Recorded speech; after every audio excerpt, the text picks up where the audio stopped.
Karena jika Anda seorang trader, mindset nyangkut itu tidak akan pernah ada. Kebanyakan teman-teman yang saya tahu nih ya, di luar sana, itu adalah trader rasa investor kalau sekarang, gitu kan. Halo teman-teman semua, selamat datang kembali di YouTube channel saya. Nama saya adalah Kevin Sayali. Pada YouTube channel ini, teman-teman akan menemukan informasi menarik seputaran technical analysis daripada cryptocurrency. So, if you guys like crypto, make sure to hit the subscribe button. Pada video kali ini, kita kembali ke segmen study time, teman-teman. Jadi, pada study time kali ini, saya ingin berbagi tentang perbedaan antara investor dan trader, serta mengapa ini menjadi hal yang penting untuk kita ketahui, terutama terhadap diri kita sendiri. Tanpa berlama-lama, langsung aja kita masuk ke pembahasannya. By the way, jika kalian suka dengan konten-konten pembelajaran seperti ini, give your likes, supaya saya tahu seberapa ambisiusnya teman-teman untuk mempelajari tentang trading ini lebih dalam lagi. Langsung aja kita masuk ke pembahasannya, teman-teman.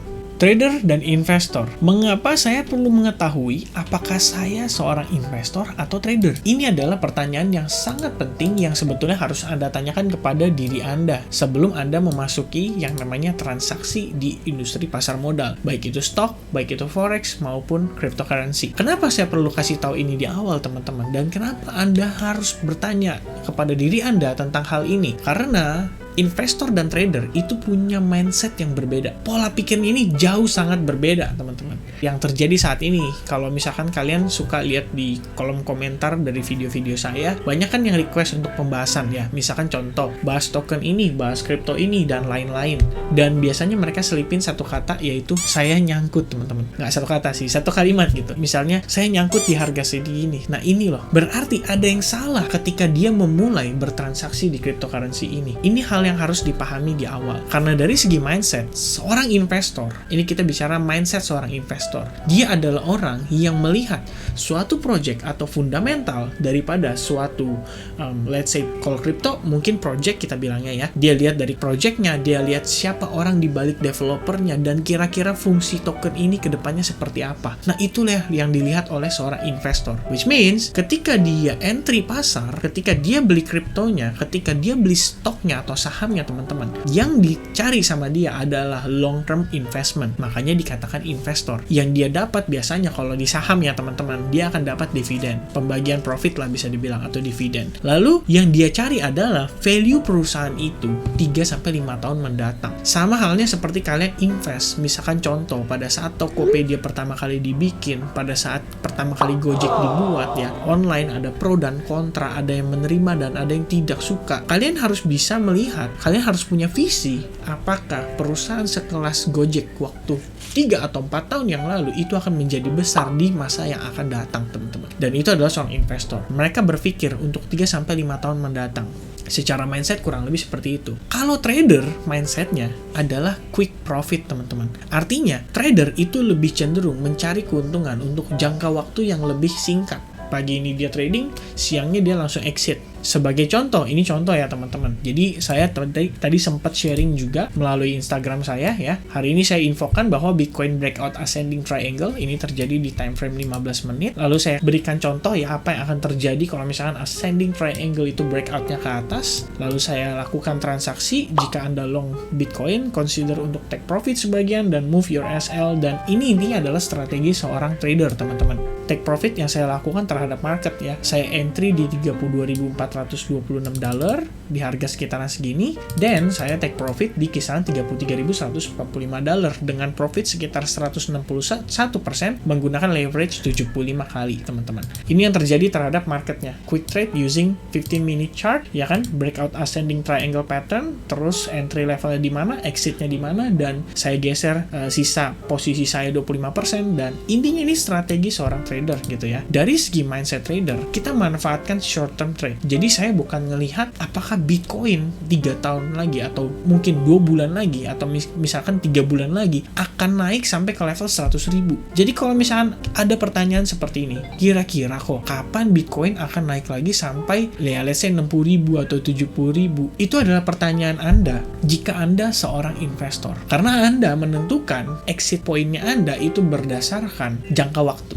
Sementara di sini, kalau misalkan kita sebagai seorang trader, kita melihat opportunity yang saat ini ada di depan kita. That's why itu kenapa saya melakukan yang namanya analisa teknikal dalam setiap harinya, teman-teman. Kembali lagi ke chart Bitcoin-nya. Ini adalah contoh analisa yang terjadi pada hari ini. Ascending triangle terbentuk, kalian lihat strategi ascending triangle seperti ini ya. Kalian entry marketnya, kalian entry long position pada saat dia breakout, lalu kalian taruh stop loss kalian di bawah level ini dengan target itu sejauh-jauhnya segini, teman-teman. Dalam menentukan target bukan berarti kita semerta-merta sembarangan menentukan target, karena ascending triangle itu bisa diukur, teman-teman, dengan menggunakan panjang badan terbentuk awal pertama kali. Dan kalian bisa geser itu ke sini, teman-teman. Kalian bisa lihat target yang kita sekiranya bisa dicapai itu. Kalian bisa kasih tanda seperti ini. Itu berada di kisaran $33.462.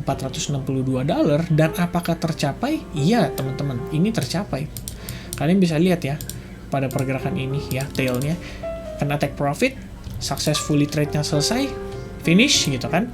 Lalu kalau misalkan lihat dari time frame 4 jam, kita ngelihat di sini ada resistance yang terbentuk akibat oleh exponential moving average yang 34 di sini, teman-teman. Jadi, ada satu reason kenapa kita masuk ke market, dan ada satu reason juga kenapa saya harus keluar dari market. Karena adanya probabilitas yang mungkin bisa terjadi terhadap pergerakan daripada si market itu sendiri. Dan sebagai seorang trader, itu adalah bereaksi terhadap pasar. Jadi, paling pertama, of course, mindset dan metode transaksi itu sudah pasti berbeda between trader dan juga investor.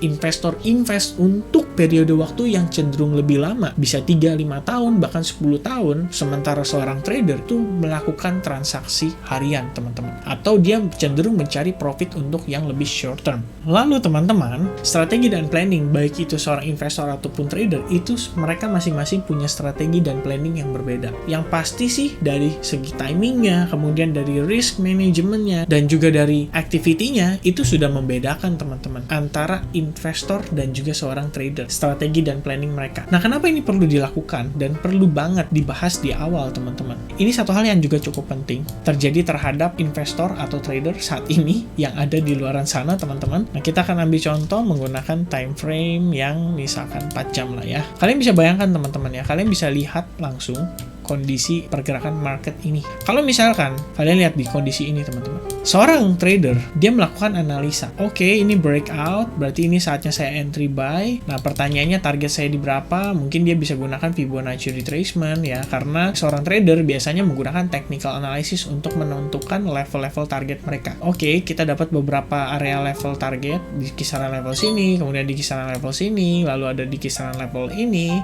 Let's say, teman-teman, di sini dia taking profit 10%, di sini dia taking profit 10%, dan karena ini lebih tinggi dia taking profit 15%. Overall, dia sudah liquid 35% daripada transaksi dia, dan ada sisa transaksi yang memang sengaja sama dia untuk memaksimalkan profit return yang didapat, teman-teman. Salah satu yang dicari oleh seorang trader adalah ketika dia menemukan satu buah pattern atau satu buah tren untuk jangka panjang dan dia take action atas transaksi tersebut, maka yang dilakukan adalah memaksimalkan profit semaksimal mungkin dan mengecilkan resikonya seminimal mungkin. Apa yang akan dilakukan? Jadi di dalam istilah trading itu ada yang namanya trailing stop. Pada saat kalian entry, mungkin stop loss pertama kali di kisaran level ini dengan target awal di kisaran segini, teman-teman. By the time target itu tercapai, kalian bisa geser stop loss kalian ke level pertama kali kalian entry. Yang artinya, jika seandainya, let's say saya beli di sini, teman-teman. Saya gunakan stop loss di sini, lalu saya perkirakan target pertama di sini, teman-teman. Ketika target sudah tercapai, yang saya lakukan adalah stop loss-nya akan saya geser ke level di atas, teman. Sehingga ketika market terkoreksi, nggak ada masalah. Karena saya sudah tidak ada risiko sama sekali. 90% plus sekian itu biasanya ketika untung di awal itu berakhir dengan loss di akhir. Kenapa? Karena gini, let's say kalian entry di sini ya, market naik, kalian sell di sini.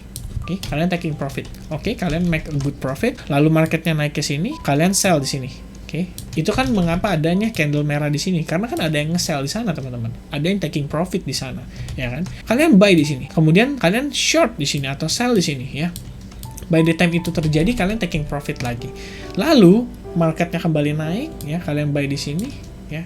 Lalu marketnya turun. Kalau misalkan kalian seorang trader, kalian sudah harus punya plan dan strategi yang jelas untuk exit ketika transaksi kalian salah. Let's say, saya entry di situ, saya gunakan stop loss di sini. Nah, by the time marketnya ke sini, saya kena stop loss. Apakah itu masalah, teman-teman? Ya enggak. Karena itulah cara memanajemen risiko, dan seharusnya strategi atau planning itu kalian sudah punya di awal. Sehingga yang namanya kejadian seperti ini teman-teman, ketika Dogecoin menyentuh level $0,74, itu nggak ada lagi yang beli di sana teman-teman. Karena seharusnya level Anda membeli atau level Anda melakukan transaksi sebagai seorang trader harus menggunakan technical analysis yang jelas. Contoh, oke, marketnya ada resistance di sini, lalu dia terjadi breakout, retest, dan dia kembali naik. Oke, ini adalah entry level kalian dengan stop loss di bawah level ini. Misalkan seperti itu.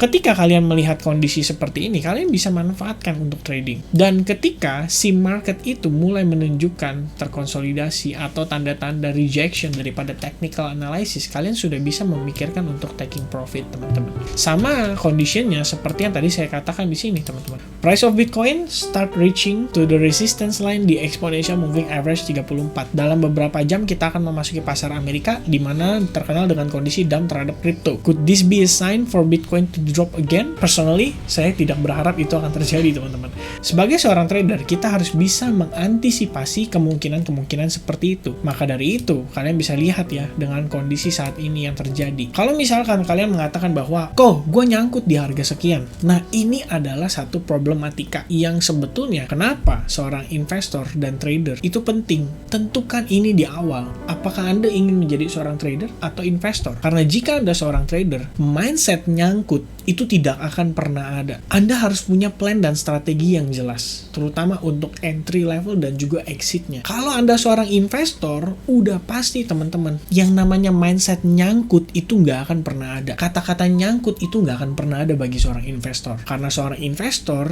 itu memang melihat dari segi long termnya. Itu kurang lebih teman-teman, untuk mengapa saya perlu mengetahui apakah saya investor atau trader. Nah, berikutnya kita akan membahas tentang 3 hal yang membedakan trader dan investor. Ini adalah 3 hal general. Pertama, dari segi time frame-nya. Dari segi time frame itu artinya dari segi timing atau time frame ya, bagaimana mereka melakukan transaksi. Obviously, tadi saya sudah jelasin di awal, di mana seorang trader itu adalah orang yang mencari short term gain dengan maksimal profit, teman-teman. Sementara seorang investor, dia beli dan di hold dan tidak dijual dalam jangka waktu dekat ya, atau dalam jangka waktu pendek. Kebanyakan teman-teman yang saya tahu nih ya, di luar sana itu adalah trader rasa investor kalau sekarang gitu kan. Awalnya dia trading 3% dia close, 3% dia close, 3% dia close, begitu sekarang turun kayak gini kejadiannya, doge nyangkut dia ya. Karena banyak banget tuh yang tadi waktu saya upload video tentang Holochain ya, saya angkatan Rp200 kok, saya angkatan Rp100 kok. Nah, teman-teman tahu nggak saya beli itu dari harga berapa? Rp10, teman-teman. Based on fundamental aja. Jadi saya cari tahu Holochain kegunaannya apa, perusahaannya seperti apa, dan kira-kira nanti proyekannya seperti apa dengan white papernya. Kalian bisa baca itu semua biasanya di website-website kriptonya itu. Jadi kalian bisa lihat nih strategi mereka, kuartal 1 apa, kuartal 2 apa, 2022 yang dikerjakan apa. Selama itu masih on track, nggak ada masalah teman-teman. Harganya suatu saat pasti akan naik. Tapi kalau misalkan dia melenceng dari project-projectannya dan banyak sekali projectnya yang melar atau tidak sesuai dengan time frame waktunya mereka, di situ kalian bisa pertimbangkan untuk exit. Karena yang dilakukan seorang investor adalah seperti itu teman-teman. Dari segi aktivitas, seorang trader itu cenderung get in dan get out. That's why kita butuh technical analysis setiap hari untuk diupdate. Ya, setiap hari kita butuh technical analysis untuk kita bisa ngelihat timing kapan yang bagus saya untuk entry dan saya untuk exit. Kurang lebih seperti contoh yang tadi saya jelaskan pada saat saya melakukan transaksi hari ini. Saya entry berdasarkan time frame 15 menit pada saat dia breakout ascending triangle, tapi saya exit pada saat si exponential moving average 34 di time frame 4 jam itu sudah dites teman-teman, dan kelihatan ada indikasi untuk kembali mengalami pelemahan. Nah, itu ya contohnya teman-teman. Technical analysis bisa dilakukan dan emang harus dilakukan sih kalau misalkan kalian seorang trader.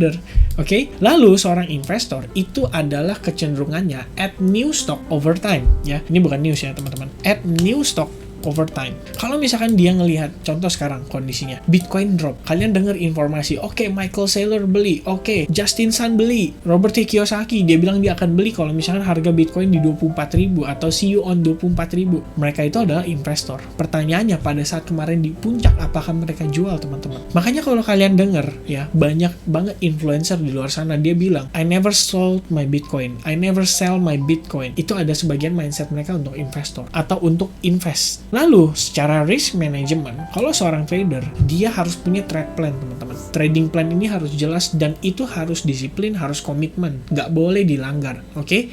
Entry levelnya di sini, mereka harus pasang stop loss di level ini dan mereka exit targetnya itu di level-level tertentu dan biasanya dibagi parsial. Jadi misalkan contoh, oke, target pertama saya tercapai, saya akan exit misalkan 30%. Target kedua saya tercapai, saya akan exit lagi 20%, kemudian target berikutnya dan seterusnya. Itu bisa diatur berdasarkan strategi masing-masing, teman-teman.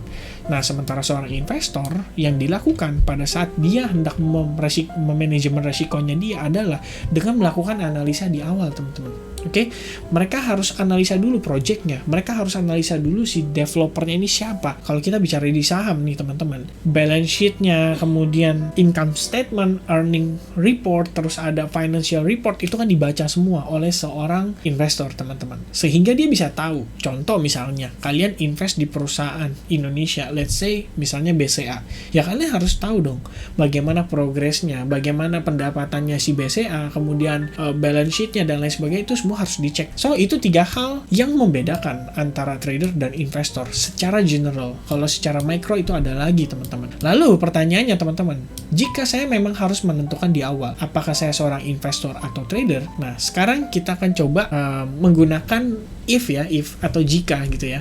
Jika Anda seorang trader, Anda cenderung suka trading yang singkat, teman-teman. Jadi saya suka masuk hari ini, mungkin saya keluar besok, mungkin saya trading pagi ini, saya keluar siang ini, memanfaatkan fluktuasi pasar. Dan jika Anda seorang trader, Anda transaksi berdasarkan fluktuasi pasar, bukan pada project atau bukan pada fundamental, teman-teman. Fundamental sesaat, ya bisa dimanfaatkan. Contoh misalkan, besok nih, let's say besok, ada seremonial ya, ada perayaan bahwa Bitcoin akan diterima di Italia atau Prancis. Kalian dapat informasi ini setelah berita. Oke? Beritanya itu misalkan disiarkan sekitar 2 hari yang lalu. Apa yang akan kalian lakukan? Ya kalian beli. Nah, sebatas itu aja pemanfaatan fundamental bagi seorang trader. Karena pasti akan ada lonjakan atau fluktuasi yang sangat besar by the time news itu dikeluarkan. Dan efek itu kalian bisa gunakan untuk melakukan technical analysis secara singkat. Dan of course, news ini adalah yang sifatnya tidak terduga ya teman-teman. Alright? So, berikutnya, Anda tidak akan terlalu mementingkan fundamental perusahaan tersebut. Karena yang penting adalah bagi seorang trader adalah fluktuasi pasar, di mana ada penguatan dan ada pelemahan. Maka seperti Bitcoin sekarang itu sudah mulai ditransaksikan, baik itu secara futures ya. Artinya kita bisa memanfaatkan fluktuasi itu dan artinya pergerakan Bitcoin akan selalu ada, teman-teman. Dan bagi seorang trader, itu nggak pusing. Mau harga naik ataupun turun, kita bisa manfaatkan untuk kita bisa mendapatkan profit, teman-teman. Beda ceritanya dengan Anda seorang investor yang membeli koin tersebut dan kalian pegang koin tersebut layaknya kalian membeli sebuah saham, paper asset, di mana profit itu baru akan bisa kalian dapatkan setelah saham itu atau let's say kayak benda fisik, misalnya emas itu kalian jual. Kurang lebih seperti itu. Okay? Dan jika Anda seorang investor, maka Anda lebih prefer melihat profit itu bisa terjadi di 2-5 tahun mendatang, teman-teman. Kalian melihat jangka panjang, visi kalian itu untuk masa depan. Apakah Bitcoin masa depan bisa menggantikan currency secara overall? Kalau misalkan bisa, kalian percaya hal tersebut, dan kalian adalah seorang investor, teman-teman. Beli sekarang, tutup, gak perlu lihat exchange, gak perlu lihat pergerakan fluktuasi pasar, dan kalian akan lihat 5 tahun mendatang, seperti apa harga Bitcoin Anda. Itulah yang terjadi pada seseorang atau banyak orang yang sukses di 2013, 2014, 2015 yang mereka menjadi kayak mendadak akibat mereka megang Bitcoin atau megang ya beberapa cryptocurrency yang dipercaya projectnya itu bisa jangka panjang. Ethereum harga sekarang dan harga yang lalu. Dulu $25, sekarang ribuan dolar, teman-teman. Nah, seorang investor nggak peduli mau harganya sampai berapa. Malah ketika kemarin sempat $4.000, apakah dijual sama si investor ini? Nggak, teman-teman. Tapi sekarang ketika harga $1.900 itu adalah diskon, teman-teman. Mindset mereka adalah discount, gak peduli gitu loh. Maksudnya bagi sebagian orang, mereka khawatir ngeliat bear market karena mereka tersangkut pada saat mereka trading. Makanya ada mindset nyangkut. Padahal kalau orang investor lihat harga diskon, ini adalah saatnya dia beli, add more position, teman-teman. Tapi tentunya kalau saya, karena mindset saya sebagai seorang trader, kita juga harus ngelihat kira-kira dari segi technical analysis, kapan timing yang tepat untuk kita entry. Jadi bukan ngelihat harga turun semerta-merta patokan kita berdasarkan harga. Contoh misalnya, harga $30.000 boleh beli. Nggak seperti itu teman-teman. Menurut saya itu salah gitu ya. Oke, dan Anda tidak nyaman dengan menghabiskan waktu melihat chart. Seperti yang saya lakukan contohnya ya. Setiap hari kita ngeliatin chart, liatin pergerakan teman-teman. Oh, ini bakal naik nih. Oke, ini breakout ini nih, ini bakal turun nih. Oke, kita bisa nge-short, kita bisa manfaatin momentum untuk nge-sell di sini. Terus kalian ngeliat di sini marketnya bergerak naik dan turun nih. Sekarang kepantul nih teman-teman. Oh, bisa turun lagi nih atau mungkin nanti bisa naik nih teman-teman. Ya, kurang lebih kayak gitu sih memang kalau trader ya teman-teman ya. By the time kalian mengetahui melalui video ini, kalian boleh melakukan introspeksi atau telaah diri gitu ya. Cari tahu apakah kalian seorang investor atau kalian seorang trader. Setelah kalian menjawab hal tersebut, kalian akan tahu apa yang harus kalian lakukan untuk pergerakan market ke depannya. Dan bagaimana kalian bisa manfaatkan market ini untuk menghasilkan profit. Jika saya pribadi ditanya, saya pribadi nih, saya adalah seorang trader. That's why saya melakukan analisa setiap hari. Namun, saya pengen sharing juga sama teman-teman. Ya. Terus terang portofolio saat ini saya 75% saya invest teman-teman. Hanya saya gunakan 25% dari portofolio saya aja yang untuk melakukan transaksi atau trading harian. Selebihnya saya invest ngelihat project crypto tersebut ke depannya dan ngelihat potensial daripada gain yang akan terjadi pada crypto ini. Kurang lebih itu pembahasan study time pada hari ini teman-teman. Hopefully you guys like this video. Kalau misalnya kalian suka, don't forget to leave your thumbs up dan jangan lupa juga untuk subscribe channel ini dan give your opinion about what I said in this video di kolom komentar. Oke? Sekian, thank you for watching. I'll see you guys again in the next video. Peace.